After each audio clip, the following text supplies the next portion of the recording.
বাসা চেঞ্জ করতে গিয়ে যে গভীর রাতে এত বড় বিপদে পড়বো তা কিন্তু আগে কখনোই ভাবিনি। তো কি থেকে কি হয়ে গেল সবকিছু আজকের ব্লগে আপনাদের সঙ্গে শেয়ার করবো। সো হ্যালো এভরিওয়ান, আসসালামু আলাইকুম, welcome to my another blog. আপনারা সবাই কেমন আছেন? আমিও আলহামদুলিল্লাহ অনেক বেশি ভালো আছি, কিন্তু আমার সময়গুলো কিন্তু অনেক ব্যস্ততার মধ্যে কাটছে। আপনারা অনেকেই হয়তো জানেন যে আমাদের বাসাটা আমরা পরিবর্তন করতেছি, যার কারণে আপনাদের সঙ্গে কিন্তু কোনো ভিডিও বা কোনো রিলস বা কোনো কিছুই কিন্তু ভালোভাবে শেয়ার করতে পারছি না। তো আজকে কিন্তু অবশেষে বাসাটা পরিবর্তন করে ফেললাম। বাসা পরিবর্তন করার সময় কিন্তু আপনাদের ভাইয়ার কিছু স্টাফরাও এসেছিল, তারা কিন্তু আমাদেরকে অনেক বেশি হেল্প করেছে। তারা না থাকলে কিন্তু আমরা কিছুতেই এত কিছু এই বাসা থেকে ও বাসা নিয়ে যেতে পারতাম না। মোট কথা তারাই কিন্তু সবকিছু করেছে, আমি জাস্ট সবকিছু গুছিয়ে রেখেছিলাম, আর ভাইয়ারাই কিন্তু সবকিছু একদম ওঠানামা করেছে। আমি আগে যে বাসাটায় ছিলাম সেই বাসাটা ছিল একদম 5 তলার মধ্যে, সেই 5 তলা থেকে কিন্তু সম্পূর্ণ মালামালগুলো ভাইয়ারা একদম নিচ পর্যন্ত এনেছে, আবার গাড়িতে ভর্তি করে সেইগুলো আবার এই বাসায় এনেছে। আমি বর্তমানে যে বাসায় থাকি সেই বাসাটা হচ্ছে 8 তলায় আমি থাকি,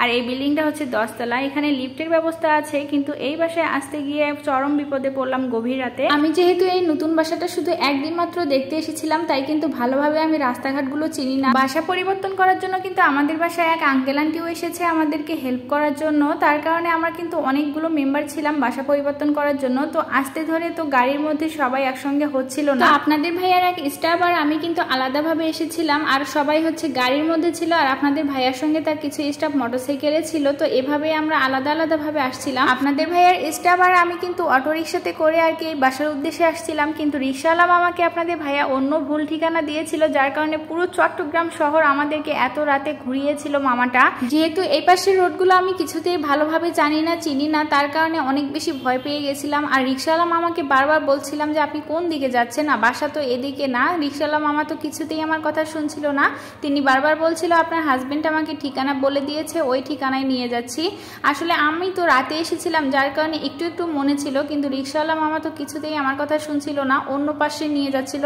তারপর আমার বুদ্ধি মাথায় আসলো যে আমার জামাইকে একবার ফোন দিয়ে শুনি ভালোভাবে যে কোথাকার ঠিকানা দিয়েছে। তারপর রিক্সাওয়ালা মামাকে ফোন দিয়ে তো আমার জামাই রাগারাগি করতেছিল যে আপনাকে ঠিকানা দিয়েছি এক জায়গায় আর আপনি নিয়ে গিয়েছেন অন্য জায়গায়। যাই হোক, অনেক কাহিনীর পর কিন্তু আমরা অবশেষে প্রায় রাত 12:30টার দিকে কিন্তু বাসায় পৌঁছে গেছি। এখানে এসেও চরম বিপদে পড়লাম, কারণ বাসার লিফটটা নষ্ট হয়ে গেছে, যার কারণে আমাদের সম্পূর্ণ মালামালগুলো বাসার নিচে রাখতে হয়েছে। শুধু রান্নাবান্নার আইটেমগুলো আর কিছু পোশাক টোশাক কিন্তু আমরা উপরে উঠাইছিলাম, আর বাকি সব কিছু ছিল নিচে, কারণ এগুলো তো আর 8 তলার মধ্যে তোলা সম্ভব না। যাই হোক, দ্বিতীয় দিন আমি একদম রান্নাঘরটা সুন্দর করে গুছিয়ে নিচ্ছি। আসলে বাসা পরিবর্তন করা যে কতটা প্যারার কাজ, যারা করে তারাই একমাত্র বুঝতে পারবে। যাই হোক, টুকটুক করে তবুও সারাটা দিনে আমি একটু একটু করে সবকিছু গুছিয়ে নিচ্ছি। এখনো সম্পূর্ণ মালামাল মানে মেইন যেগুলো মালামাল সেগুলো কিন্তু বাসার নিচেই পড়ে আছে, কারণ আপনাদের ভাইয়ার ডিউটি আছে, সে তো বাসায় নাই, আর আমি তো ওগুলো উপরে আনতে পারবো না, যার কারণে এখনো নিচেই আছে। ফ্রিজ টিজ সব কিছু বাসার একদম নিচে, শুধু রান্নাবান্নার এই কয়েকটা আইটেম উপরে আনা হয়েছিল। আর আমরা কিন্তু ফ্লোরেই ছিলাম রাতে,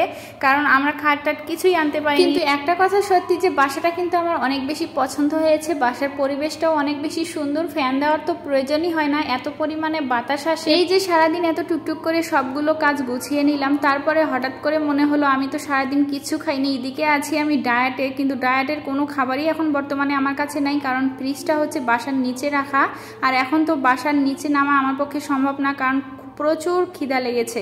তাই বাসায় কিছু পান্তা ভাত ছিল প্রেসার কুকারের মধ্যে, সেটাই খেয়ে নিলাম। যাই হোক, আজকের মতো এই পর্যন্তই। সবাই ভালো থাকবেন, আল্লাহ হাফেজ।